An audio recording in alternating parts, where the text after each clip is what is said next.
Good morning, student. Welcome to the e-learning class. This is class 6, subject science, chapter 14, water. Now today we will learn about this chapter, okay? So let's start. Our first topic is water is essential for life. आप देखते हो हमारी life में water कितना ज़्यादा important है. Without water we can't live. Okay, बिना पानी के हम लोग जी नहीं सकते हैं. प्लांट्स के लिए हो या फिर एनिमल्स के लिए, सबके लिए वाटर्स बहुत ज़्यादा इम्पॉर्टेंट है. सभी प्लांट्स और एनिमल्स की बॉडीज़ के अंदर क्या होता है, लार्ज अमाउंट ऑफ वाटर होता है. ठीक है. और जो बहुत सारे लाइफ प्रोसेसेस होते हैं ह्यूमंस और एनिमल्स के अंदर, जैसे कि डाइजेशन ऑफ फूड है, absorption of nutrients by the body, distribution of various parts of the body और getting rid of body waste, इन सब के लिए हमें वाटर की ज़रूरत होती है. ठीक है. वाटर क्या होता है, ये हमारी बॉडी टेम्परेचर को कंट्रोल रखता है. ठीक है.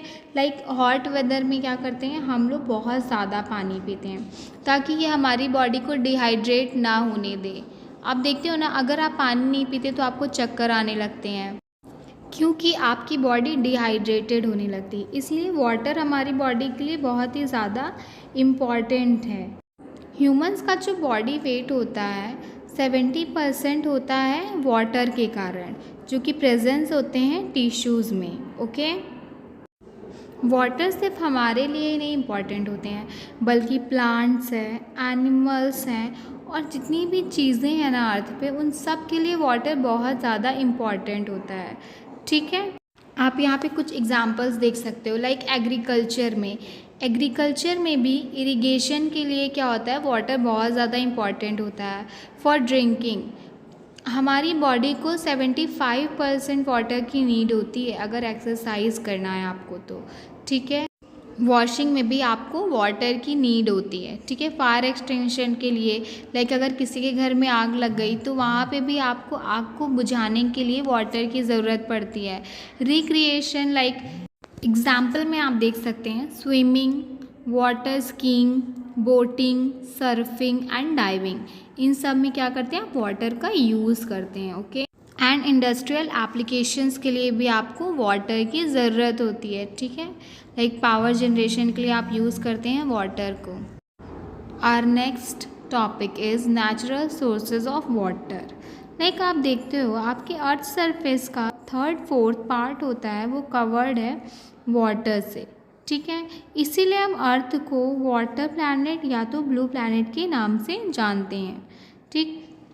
आप देखते हो आपके अर्थ में वाटर कहाँ कहाँ पाए जाते हैं, ओशियंस में, पॉन्ड्स में, लेक्स में, रिवर्स में एंड स्ट्रीम्स में. जो आपका 97% वाटर होता है वो प्रेजेंट होता है सी में, जिसको कि हम ओशियंस या सॉल्ट वाटर कहते हैं. ये जो पानी होता है ना, ये बहुत ज़्यादा सॉल्टी होता है ड्रिंक करने के लिए ह्यूमंस को, और लैंड एनिमल्स के लिए, और इरिगेशन करने के लिए, लाइक जो यूज़ होते हैं प्लांट्स के थ्रू. तो ये वाटर हम यूज़ नहीं कर सकते हैं. ठीक है. पानी का बहुत ही कम पार्ट जो कि यूज़ होता है एज अ फ्रेश वाटर. आप देख सकते हो जो आपका टोटल वाटर होता है फ्रेश वाटर का, वो सिर्फ 3% है जो कि ड्रिंकेबल है. ठीक है. इस 3% में से भी 2.997% वाटर जो है वो आपका फ्रोज़न है ग्लेशियर्स में और पोलर आइस कैप्स में. ठीक है. और उसमें से सिर्फ हम 0.003% हमारे पास फ्रेश वाटर अवेलेबल है. रिवर्स में, लेक्स में, streams, underground soil moisture and water vapour में. It is just like to give half teaspoon from a tank of 100 liters. ये सेम उसी तरह है जिस तरह 100 लीटर्स के वाटर टैंक में से हम हाफ टी स्पून वाटर को निकालते हैं. सेम एज हमारे पास फ्रेश वाटर अर्थ पे सिर्फ हाफ टी स्पून वाटर के इक्वली अवेलेबल है. Now our next topic is different states of water. आप सब ने देखा होगा वाटर्स के 3 स्टेट्स हो सकते हैं, solid, liquid and gas. Like आप बर्फ़ देखते हो, आइस, ये क्या है, ये हमारा सॉलिड फॉर्म है वाटर का। रेन आप देखते हो, ये सब क्या है, ये लिक्विड फॉर्म है वाटर का, ठीक है। एंड गैस, आपका वाटर वेपर जो होता है वो आपका गैशियस फॉर्म होता है वाटर का, ठीक है। जब हम आइस को हीट करते हैं तो क्या होता है, हमें लिक्विड वाटर मिलता है, और जब हम लिक्विड वाटर को हीट करते हैं तो क्या होता है, हमें वाटर वेपर मिलता है, ठीक है। जब हम स्टीम को कूल करते हैं तो ये फिर से चेंज हो जाता है वाटर में, एंड देन जब हम वाटर को फ्रीज करते हैं देन ये कन्वर्ट हो जाता है आइस में, okay. Now next one is evaporation. Evaporation में क्या होता है, आपका जो लिक्विड वाटर होता है वो कन्वर्ट हो जाता है वाटर वेपर के फॉर्म में, तो ये प्रोसेस हमारा कहलाता है इवेपोरेशन, ठीक है। लाइक आप यहाँ पे फिगर पे भी देख सकते हो, आपका जो वाटर है ये क्या हो रहा है, ये कन्वर्ट हो जा रहा है वाटर वेपर में, ठीक है। Next topic is transpiration. जब प्लांट रिलीज करते हैं वाटर वेपर अपने लीव्स के होल्स के थ्रू, इस प्रोसेस को हम कहते हैं transpiration, okay. Now next topic is condensation.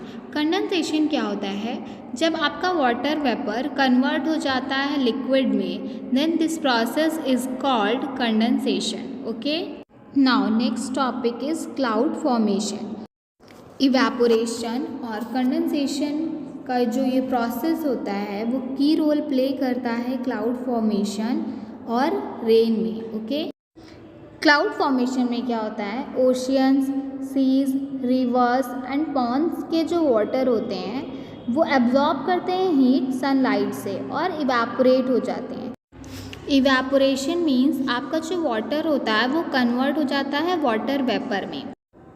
Water vapour ऊपर की ओर जाती है और मिक्स हो जाती है एयर के साथ, और जैसे जैसे एयर का टेम्परेचर बढ़ता है वो एक्सपैंड होती जाती है और ये एयर को लाइटर बना देती है और एटमॉस्फेयर में ऊपर की ओर चली जाती है वाटर वेपर को अपने साथ लेकर के। जैसे जैसे एयर ऊपर की ओर जाती है वो ठंडी होती जाती है, ठीक है। और जो आपका वाटर वेपर होता है वो कंडेंस हो जाता है डस्ट पार्टिकल्स पर जो कि प्रेजेंट होते हैं एटमॉस्फेयर में, और देन ये फॉर्म करते हैं millions of tiny droplets water के, ठीक है। और ये जो ड्रॉपलेट्स होते हैं ये बहुत ही ज़्यादा फाइन होते हैं और ये फ्लोट करते रहते हैं एयर में।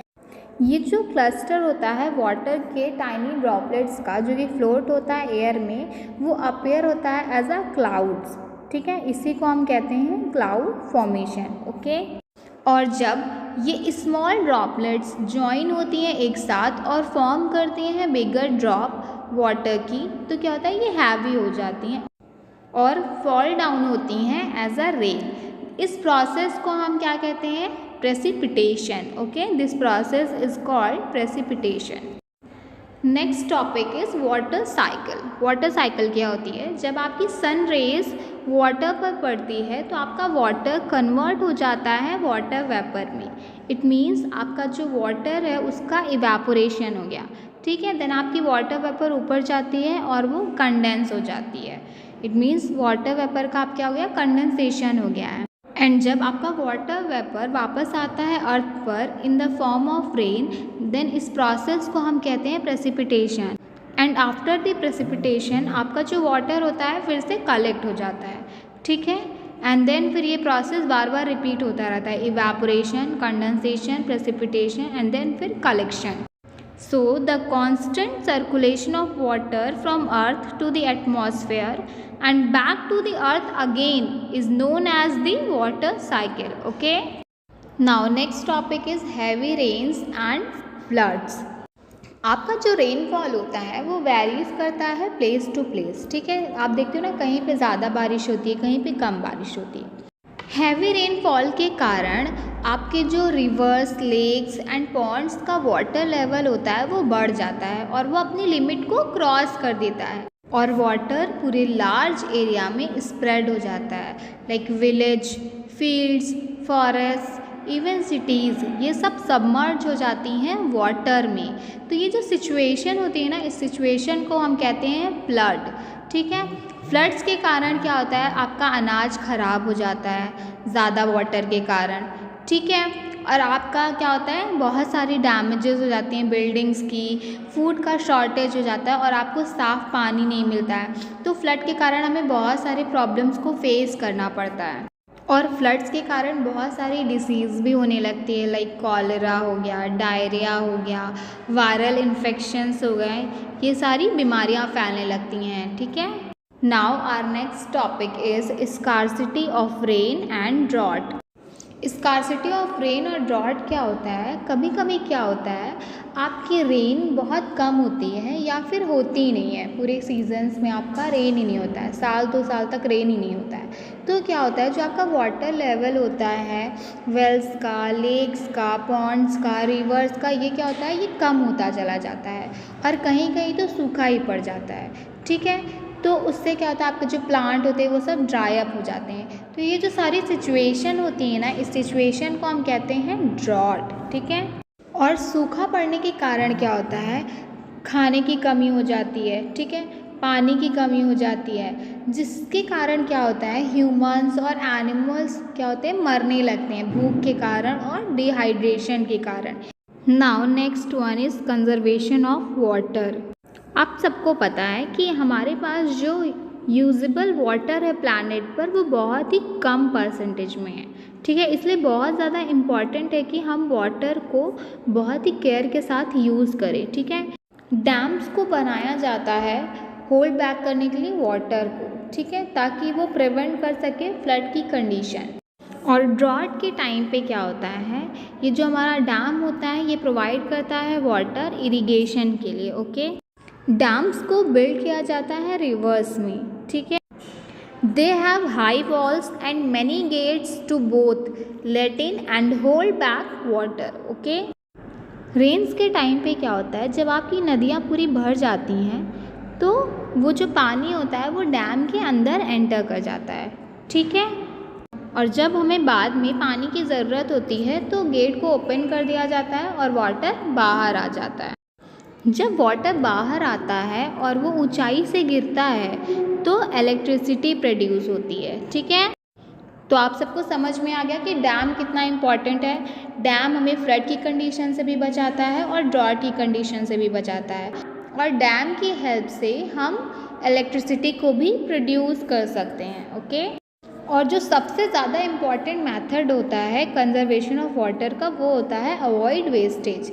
ठीक है। मतलब कि आप वाटर की वेस्टेज को अवॉइड करिए और सेव करिए वाटर को। ठीक है। Next one is level of ground water. Ground water आपका क्या होता है, जो पानी ज़मीन के अंदर होता है उस पानी को हम कहते हैं ग्राउंड वाटर।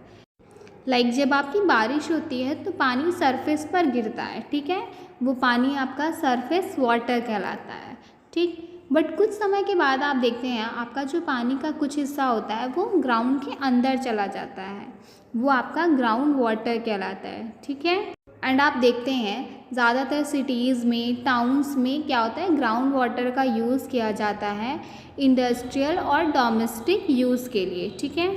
और हम ड्राई एरियाज़ में एग्रीकल्चरल यूज़ के लिए भी हम ग्राउंड वाटर का यूज़ करते हैं। ठीक है। आप इस इमेज में देख सकते हैं आपका वाटर टेबल शो हो रहा है। ये जो आपका वाटर टेबल होता है ना, वो आपका लेवल होता है ग्राउंड वाटर का। ग्राउंड वाटर के शॉर्टेज के कारण आपका जो वाटर टेबल है वो कॉन्स्टेंटली नीचे चला जा रहा है। ठीक है। बहुत ज़्यादा एफर्ट किया जा रहा है कि हम डैम्स और रिवर्स के वाटर को सप्लाई कर सके through canals, but the wastage of water both by literate and illiterate is a big problem. आप देखते हैं आपका जो रेजिडेंशियल एरिया होता है उसके स्ट्रीट्स और रोड्स को कवर्ड कर दिया गया है कंक्रीट से, जिसके कारण क्या होता है, वहाँ का जो सीपेज होता है रेन वाटर का ग्राउंड में वो रिड्यूस हो गया है। इसलिए उस एरिया का जो ग्राउंड वाटर का लेवल है वो राइज नहीं हो सकता है। Now next one is rain water harvesting. Rain water harvesting का मतलब होता है कि हम रेन वाटर को कलेक्ट करते हैं और स्टोर करते हैं लेटर यूज़ के लिए। ठीक है। इस प्रोसेस को हम कहते हैं रेन वाटर हार्वेस्टिंग। लाइक अगर आप स्टोर करते हो रेन वाटर को जो कि कलेक्ट हो गया आपके रूफ पर, रैदर देन उसे ड्रेन्स में जाने के। ये हमारा प्रैक्टिकल सॉल्यूशन होता है वाटर स्कार्सिटी का। Okay, roof top rain water harvesting में क्या होता है, जो आपका रेन वाटर होता है उसको हम अंडरग्राउंड स्टोरेज टैंक में जाने दें थ्रू पाइप्स। और अगर हमारा स्टोरेज टैंक ओवरफिल भी हो जाता है तो जो एक्सेस वाटर होगा वो पॉन्ड्स में चला जाएगा, ठीक है, और या फिर ज़मीन पे चला जाएगा। तो इससे भी क्या होगा, जो हमारा ग्राउंड वाटर लेवल होगा वो भी इंक्रीज़ हो जाएगा, ठीक है। तो इसलिए रेन वाटर हार्वेस्टिंग बहुत ही ज़्यादा इम्पॉर्टेंट है सेव करने के लिए वाटर को। Next one is water pollution. Garbage और हार्मफुल केमिकल्स जो होते हैं वो पॉल्यूट करते हैं वाटर को और उससे अनफिट कर देते हैं यूज़ करने के लिए। जो आपका पॉल्यूटेड वाटर होता है वो बहुत ही ख़राब होता है प्लांट्स के लिए भी और एक्वेटिक लाइफ के लिए भी। पॉल्यूटेड वाटर के अंदर या उसके आसपास के जो प्लांट्स और एनिमल्स होते हैं वो या तो मर जाते हैं या फिर इन्फेक्टेड हो जाते हैं, ठीक है।